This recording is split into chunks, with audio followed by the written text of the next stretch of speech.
Que a graça e a paz de nosso Senhor e Salvador Jesus Cristo esteja repousando abundantemente sobre cada irmão e cada irmã nesta noite, de um modo muito especial, nesta noite que antecede a celebração do Natal de nosso Senhor e Salvador Jesus Cristo.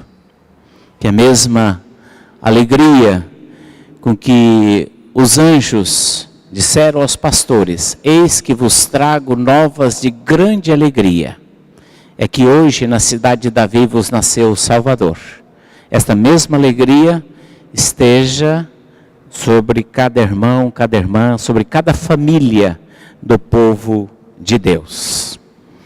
Vamos fazer a leitura do texto bíblico que se acha em Mateus capítulo 1.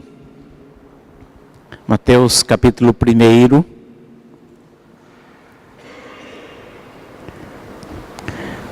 Do versículo 1 ao versículo 18.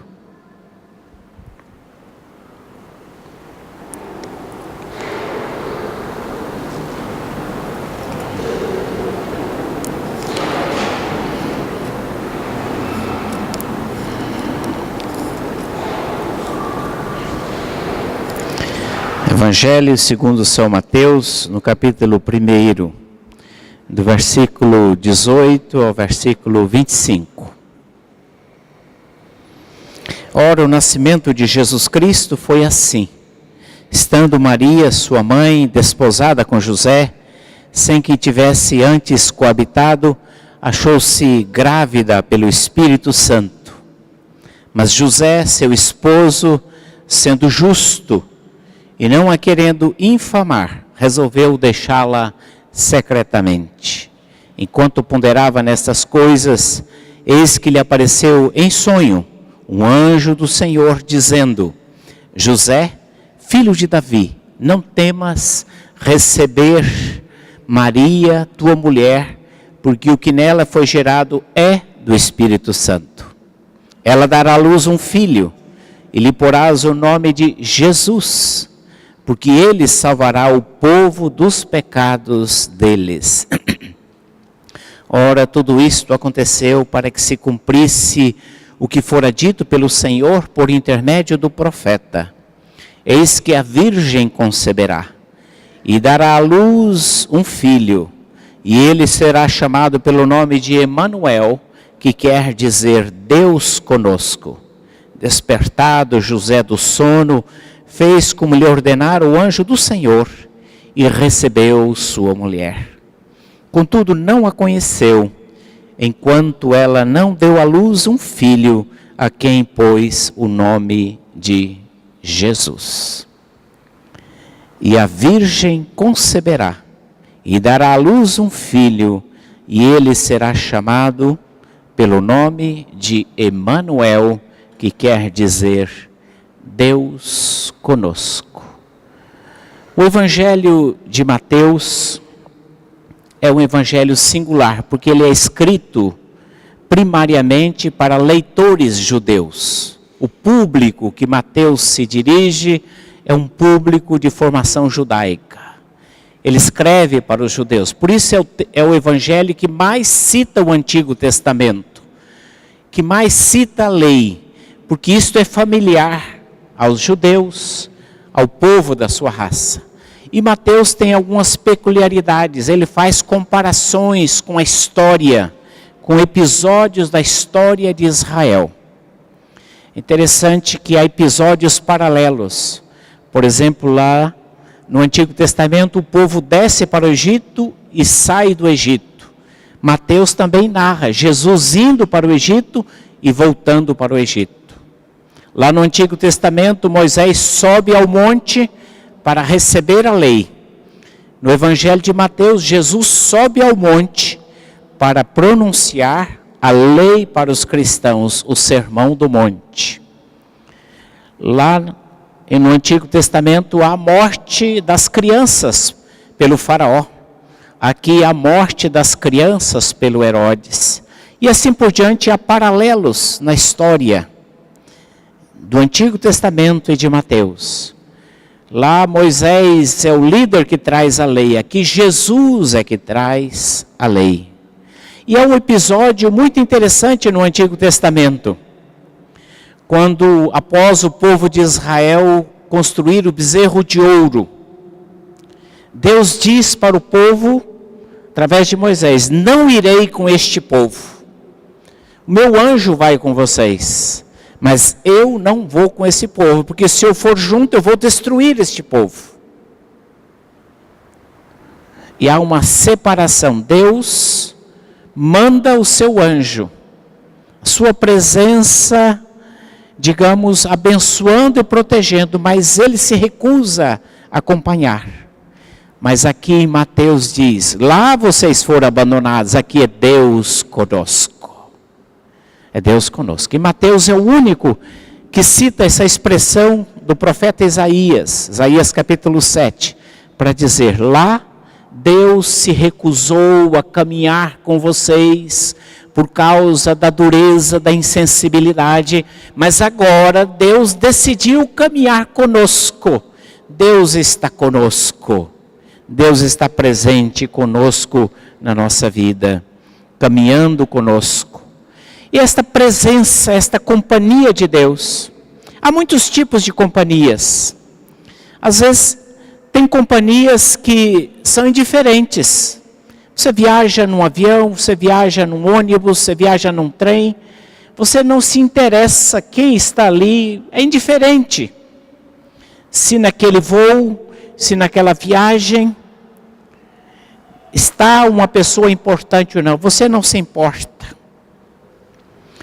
Às vezes há presenças naquela sua viagem que pode ser até indesejada, alguém que se aproxima de você, ou alguém que viaja com você, que é uma presença indesejada.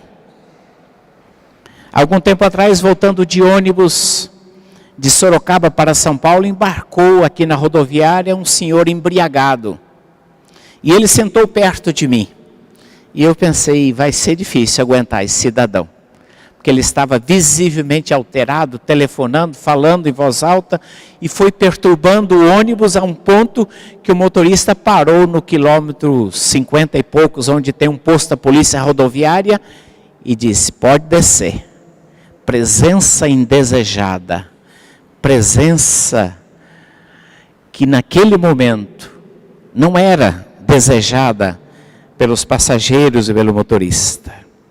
Mas há também presenças às vezes que não são percebidas. Na nossa caminhada às vezes não percebemos quem vai conosco, quem caminha conosco. Quando eu era criança, isso não faz muito tempo atrás, nós recebíamos na nossa casa, lá no interior do Paraná, naquele sítio, 2 jornais, o Estandarte e o Evangelista. Era um jornal que de vez em quando nós recebíamos em casa. E eu, menino, devorava aqueles 2 jornais. Eu me lembro de uma história que li no Evangelista. Talvez algum dos irmãos tenham conhecido aquele jornal. No Evangelista era a história de Martinho, um sapateiro, que desejava ter uma visita de Jesus no Natal, e ele adormeceu na sua oficina, ele adormeceu, e ele sonhou, e no sonho Jesus lhe disse: eu venho te visitar amanhã no dia de Natal. Ele acordou daquele sonho, impressionado pela realidade do sonho, e ele foi tomado por um sentimento que Jesus de fato viria visitá-lo na sua oficina, e ele limpou a sua oficina, ele preparou o ambiente, preparou uma refeição, e ele passou o dia todo esperando que Jesus chegasse.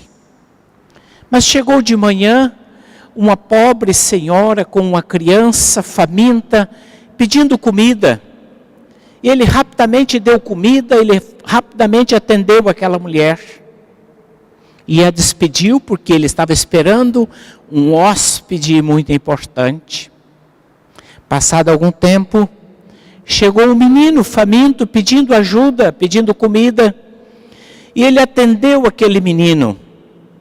deu comida para aquele menino e despediu aquele menino, porque ele estava esperando um hóspede muito importante. Passou mais algum tempo, chegou uma outra pessoa, um velho, um idoso, pedindo esmolas, pedindo ajuda. E ele foi lá dentro e preparou alguma comida e algum pouco de dinheiro e deu àquele homem e despediu aquele homem. E ele voltou para a sua oficina, sentou-se aguardando, findou-se o dia e Jesus não aparecera. Ele, cansado, sentou-se e adormeceu. E adormecido teve um sonho. E ele sonhou novamente com Jesus.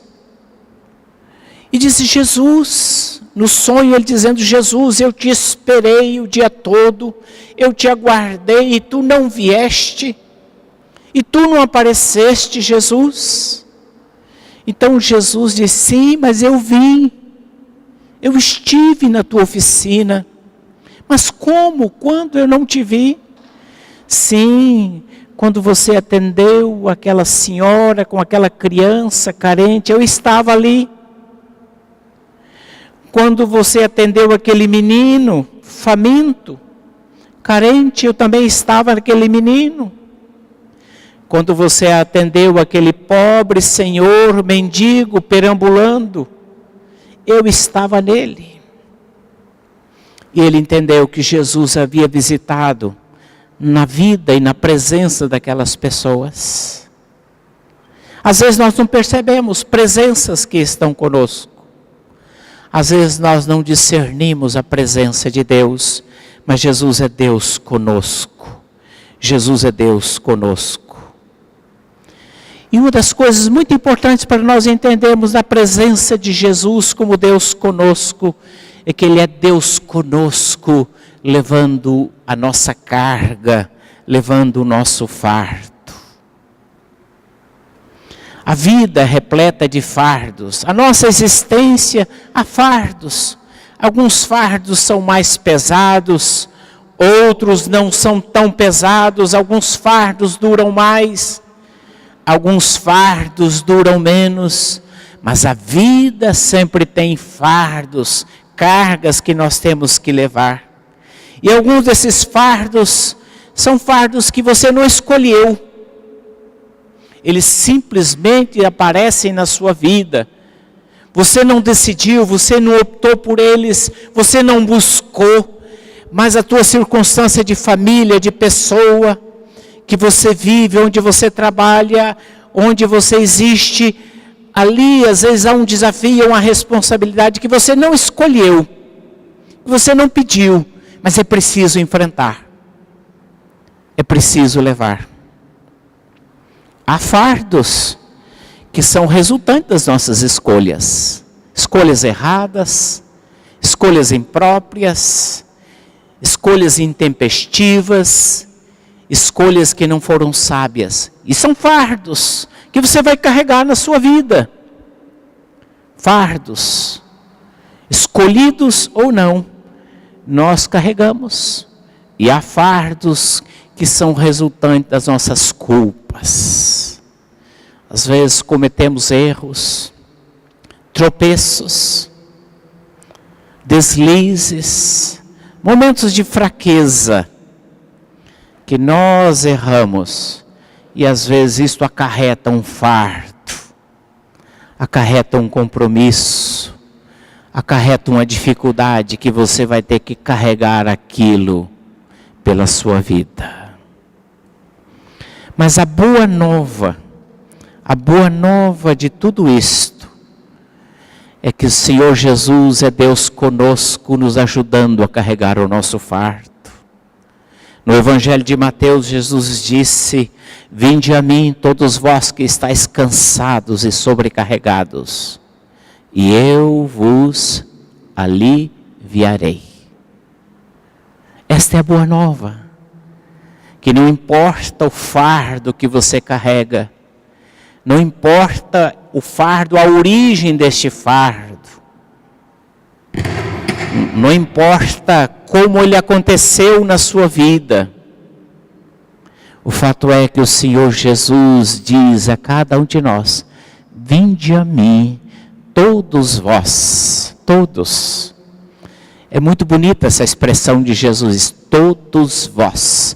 Ele diz: vós os que sois bonzinhos, vós que tendes frequentado a igreja, vós que tendes ido ao culto, vós que tendes lido a Bíblia, vós que pertenceis a uma família de tradição cristã, presbiteriana, independente. Ele diz: vós, todos vós, vinde a mim e eu vos aliviarei. Isto é Deus conosco, isto é Emmanuel.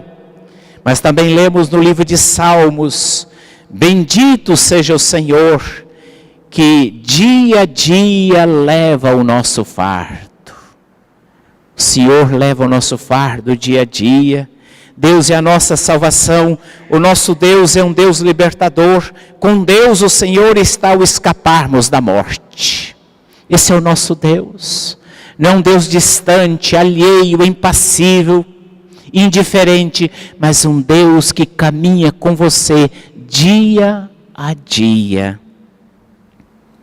E o profeta Isaías nos lembra uma coisa muito importante, que ele tomou sobre si as nossas enfermidades, as nossas dores, o nosso fardo, a nossa angústia, a nossa ansiedade, o nosso pecado.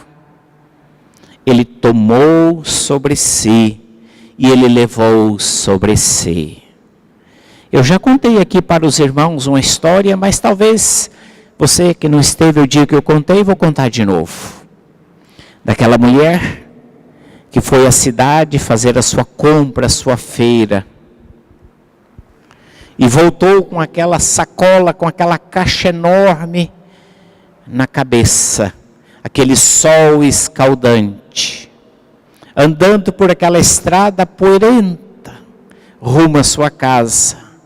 E passa um carro, soltando poeira, mas o carro para. E pergunta: vai para onde, minha senhora? Eu vou para o povoado logo ali adiante. Diz: pode subir.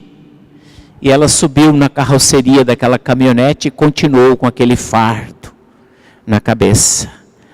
E o motorista disse para ela: minha senhora, pode colocar aí a sua carga. Ela disse: o senhor já está fazendo um grande favor de me levar. Há pessoas que não conseguem entregar o fardo, que não conseguem abrir mão do fardo, que não conseguem descansar e entregar o fardo para o Senhor Jesus. Ele quer fazer a sua penitenciazinha para merecer o céu. Misericórdia. Mas o Senhor é um Deus conosco, não apenas carregando o nosso fardo, mas também nos momentos decisivos da nossa existência. O ser humano é um ser condenado a decidir, como disse um filósofo. Diz que o ser humano foi condenado a decidir. Nós sempre temos que tomar decisões. Mesmo quando não queremos decidir, isto já é uma decisão. Você decidiu não decidir. Você decidiu não escolher. Você escolheu. Você disse: pode escolher por mim. É uma decisão. Então nós estamos condenados a decidir. Desde as decisões mais prosaicas do cotidiano. Levantar de manhã, escovo ou não escovo o dente? Lavo ou não lavo o rosto? Com que roupa vou para o trabalho, para a escola? Que caminho eu vou? Você nem percebe, mas todo dia você toma milhares de decisões. Um psicólogo diz que a gente toma mais de 2.000 decisões por dia. Você nem se percebe. Às vezes elas vão no automático, mas você está sempre decidindo. Desde as decisões corriqueiras até as decisões mais complexas. As decisões que vão afetar a tua vida pelo resto da existência. Decidir às vezes é doloroso, é angustiante. E muitas vezes você arranca os cabelos, aqueles que têm, né? Alguns já perderam. Diz, meu Deus, e agora? O que eu faço? Que rumo? Vou para a direita ou vou para a esquerda? Volto ou continuo? Subo ou desço? E agora, meu Deus do céu, o que eu faço? Quem de nós já não viveu situações assim? Meu Deus, e agora? O que eu faço? Que rumo eu tomo? Ah, meu Deus, me ajude. E a gente pede que naquela hora tenha uma luz, alguém que chegue para nós e diga, vá por aqui, vá por ali, faça isso, não faça. Como gostaríamos de ter alguém que a gente pudesse consultar com segurança. Mas às vezes há horas que você está sozinho. Você não tem como ser orientado por alguém. Meu Deus, há decisões difíceis, momentos complicados, há experiências cruciais na nossa vida que nós precisamos decidir. Alguns anos atrás, um irmão de uma igreja que eu pastoreava sofreu um acidente, um irmão de certa idade, ele sofreu um acidente. Ele caiu e fraturou o fêmur, como é muito comum acontecer com pessoas às vezes idosas. Ele caiu no banheiro, foi para o hospital e o médico disse, é preciso operá-lo. E o médico diz, mas há um risco muito sério, porque a saúde dele está debilitada.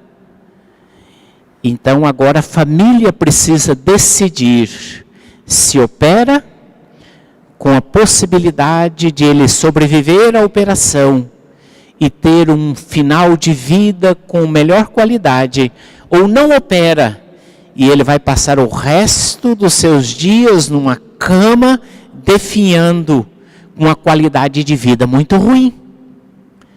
E o filho daquela família, mais velho, que cuidava do seu pai, chegou a mim, pastor, e agora, o que eu faço? O que eu faço?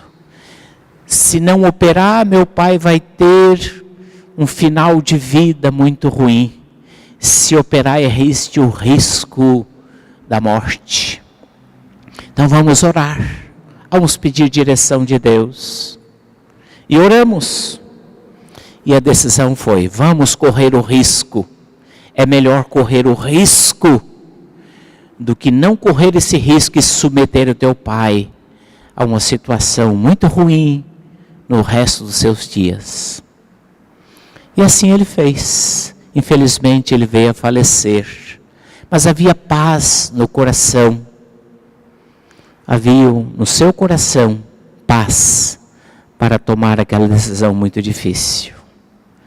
Há muitos momentos, horas amargas da nossa vida, horas difíceis da nossa vida, que às vezes temos que tomar uma decisão. A boa nova de tudo isto é que a palavra de Deus diz, Ele é Deus conosco. Jesus disse, não vos deixarei órfãos. Eu não vou deixar vocês desamparados, abandonados ao léu. Eu não deixarei vocês sozinhos. Vocês não estarão sozinhos na vida de vocês. E ele diz, ele prometeu o Espírito Santo. O Espírito Santo vos guiará. O Espírito Santo vos ensinará. O Espírito Santo vos lembrará de tudo que eu vos tenho ensinado. O Espírito Santo estará com vocês. Que promessa extraordinária. Ele é Deus conosco através do Espírito Santo, que nos guia e ensina. E esta mesma presença, Deus conosco em momentos decisivos, quando o povo de Israel, diante da ameaça do rei da Síria, a palavra veio ao povo de Israel dizendo, sede fortes e corajosos, não temais, nem vos assusteis por causa do rei da Síria, nem por causa da multidão que está com ele, porque um há conosco maior do que está com ele. Que coisa preciosa, temos conosco um maior que o inimigo, maior que as ameaças, maior que as dificuldades, maior que os problemas, maior que os obstáculos, maior que as tribulações, maior que as nuvens negras no horizonte, esta promessa, Ele está conosco. Maior é o que está em vós do que o que está no mundo. Isso é Deus conosco, está Emmanuel. Algo precioso para a fé cristã. Ainda a palavra de Deus ao povo de Israel. Com Ele está o braço de carne, mas conosco o Senhor nosso Deus, para nos ajudar e guerrear as nossas guerras. Este é o sentido do Deus conosco. Jesus veio para estar com você nas tuas lutas, nas tuas batalhas, nas tuas angústias, nos teus dilemas, nas tuas encruzilhadas, nos teus momentos de inquietação e de incerteza. Ele é Deus conosco. Mas Ele é Deus conosco também. Ele é Deus conosco também. Porque a palavra de Deus diz: o Senhor dos exércitos está conosco, o Deus de Jacó é o nosso refúgio. O Deus de Jacó é o nosso refúgio. No livro de Reis, o texto paralelo que nós mencionamos, diz: não temas, porque mais são os que estão conosco dos que estão com eles. E no livro de Salmos, no capítulo 25, nós lemos: o Senhor guia, o Senhor ensina os mansos o seu caminho. O homem que teme ao Senhor, Ele instruirá no caminho que ele deve escolher. Esta é uma promessa. Ele te instrui. Ele ensina aquele que reconhece a necessidade que ele tem de Deus. Mas Ele é Emmanuel, Ele é Deus conosco para nos salvar. Eu gostava muito de assistir na televisão uma série chamada Lost. Os irmãos assistiram, né? Era aquele avião que caiu e alguns sobreviventes foram parar numa ilha deserta. E ali eles estavam perdidos. Mas é interessante que o passado, a vida pregressa de cada um deles se cruzava ali. Eles não sabiam como sair, não sabiam como escapar daquela ilha, mas continuavam ali lutando misteriosamente para sobreviver. Mas há um episódio que para mim tem uma riqueza extraordinária, um episódio que realmente aconteceu. Os irmãos se recordam que alguns anos atrás, alguns mineiros no Chile ficaram soterrados nas profundezas, mais de 1000 metros, eu não me lembro exatamente, mais de 1000 metros abaixo da superfície.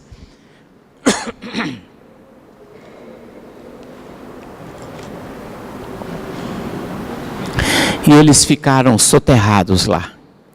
Milagrosamente descobriu-se que eles ficaram numa região que era um poço de ar e que havia um canal de respiro.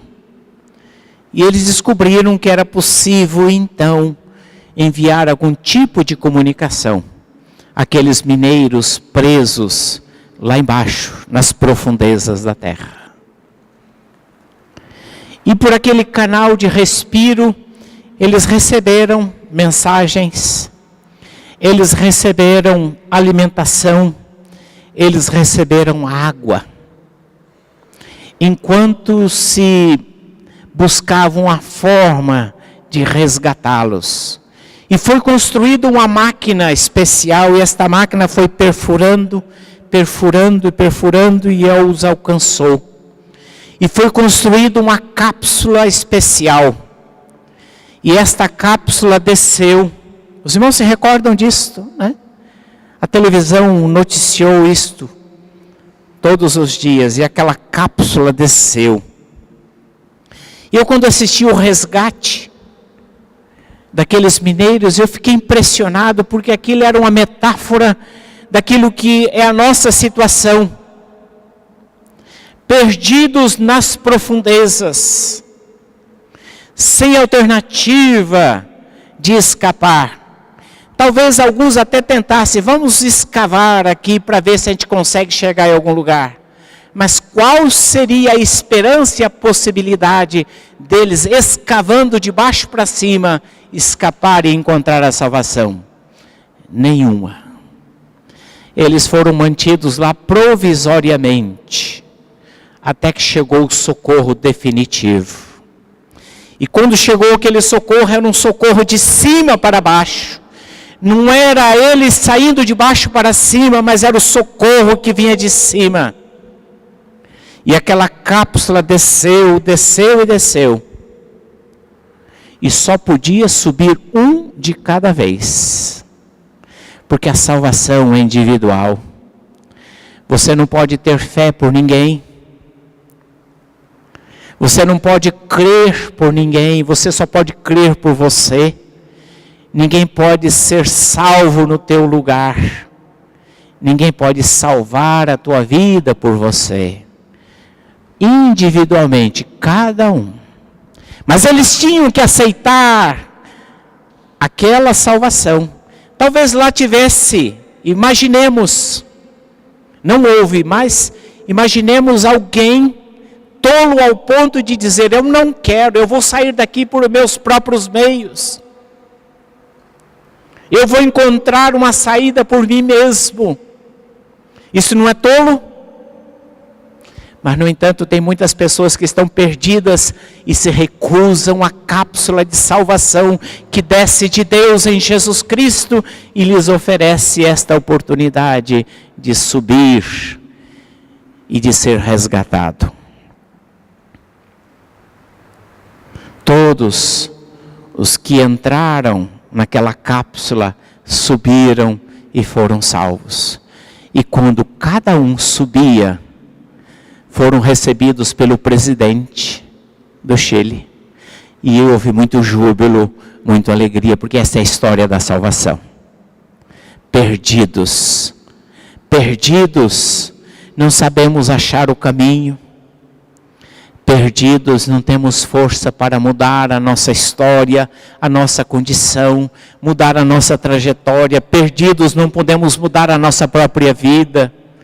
Perdidos, não conseguimos sair do lugar. Perdidos, não temos consciência que necessitamos de um Salvador. Perdidos é a nossa condição. Mas a boa nova é que Ele veio, é Deus conosco. Ele, o Filho do Homem, veio buscar e salvar o que se havia perdido. Jesus disse, eu não vim atrás de justos, de pessoas boas. Eu não vim atrás de pessoas decentes, eu não vim atrás de pessoas santas, eu não vim atrás de pessoas honestas, eu não vim atrás de pessoas religiosas, eu não vim atrás de pessoas perfeitas, eu vim atrás de pessoas que se reconhecem pecadoras. Eu vim atrás dessas pessoas. Eu estava lendo a história, hoje ele é pastor, mas numa época ele estava terrivelmente, naquela época de juventude, terrivelmente perdido, envolto com tudo que é tipo de coisa ruim.